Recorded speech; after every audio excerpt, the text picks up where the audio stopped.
YouTuber Bigg Boss fame Shanmukh drugs కేసులో సంచలన విషయాలు వెలుగులోకి వస్తున్నాయి. డ్రగ్స్ కేసులో ప్రముఖ యూట్యూబర్ షణ్ముఖ్ అరెస్ట్ అయిన సంగతి తెలిసిందే. బిగ్ బాస్ ఫేమ్ షణ్ముఖ్ పోలీసులకు గంజాయితో పట్టుబడ్డాడు. తనను మోసం చేశాడంటూ షణ్ముఖ్ సోదరుడు సంపత్పై ఒక యువతి ఫిర్యాదు చేసింది.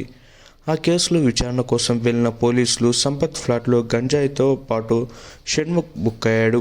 దీంతో షణ్ముఖ్, సంపత్ ఇద్దరిని పోలీసులు అరెస్ట్ చేశారు. అటు షార్ట్ ఫిలిమ్స్లో ఛాన్స్ ఇప్పిస్తానంటూ షణ్ముఖ్ యువతులను మోసం చేశాడన్న ఆరోపణలు వినిపిస్తున్నాయి. కొన్నేళ్లుగా సంపత్ ఫ్లాట్లో షణ్ముఖ్ గంజాయి సేవిస్తున్నాడని టాక్. యూట్యూబ్లో అవకాశాలు ఇప్పిస్తానని చెప్పి షణ్ముఖ్ మోసం చేశాడని పోలీసులకు డాక్టర్ మౌనిక ఫిర్యాదు చేసింది.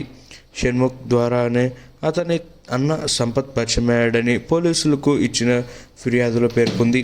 షణ్ముఖ్ అన్న సంపత్ వినయ్ హోటల్స్, విల్లాలకు తీసుకెళ్లి తనపై పలుమార్లు లైంగిక దాడి చేశాడని తెలిపింది. ఇక ఓసారి తనకు అబార్షన్ కూడా చేపించాడని ఆమె చెప్పుకొచ్చింది. కొంతకాలంగా డిప్రెషన్లో ఉన్నానని షణ్ముఖ్ చెబుతున్నాడు. ఆత్మహత్య కూడా చేసుకోవాలనే ఆలోచన వచ్చాయని, ఈ డిప్రెషన్ నుంచి బయటపడేందుకు గంజాయి సేవిస్తున్నట్లు ఇటీవల షణ్ముఖ్ సోదరుడు సంపత్పై ఓ యువతి ఫిర్యాదు చేయగా సంపత్ ఇంటికి వెళ్లారు పోలీసులు. సంపత్ ఇంట్లో గంజాయి సేవిస్తూ షణ్ముఖ్ కనిపించాడు. దీంతో సంపత్, షణ్ముఖ్ను పోలీసులు అదుపులోకి తీసుకున్నారు. ఏది ఏమైనా గత రాత్రి శనివారం రోజున ఇక బెయిల్పై షణ్ముఖ్ విడుదలయ్యారు. మరోవైపు షణ్ముఖ్, సంపత్ ఆగడాలు ఒక్కొక్కటిగా వెలుగులోకి వస్తున్నాయి.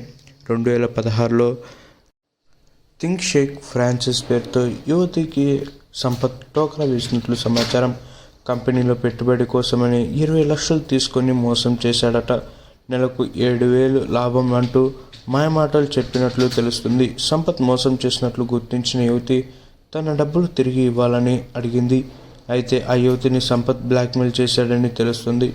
ఒక యువతితో నిశ్చితార్థం, మరో యువతితో సంపత్ వివాహం చేసుకోవడం తెలుగు రాష్ట్రాల్లో తీవ్ర చర్చనీయాంశంగా మారింది.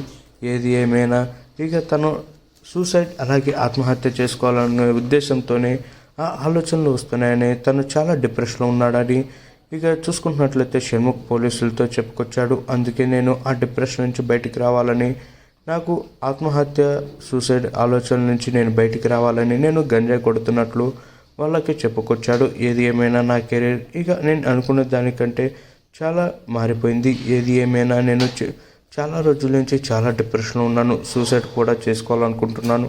దానివల్లే నేను ఇది అలవాటు చేసుకున్నాను. ఏది ఏమైనా నేను చేసేది తప్పు అంటూ షణ్ముఖ్ చెప్పుకొచ్చాడు.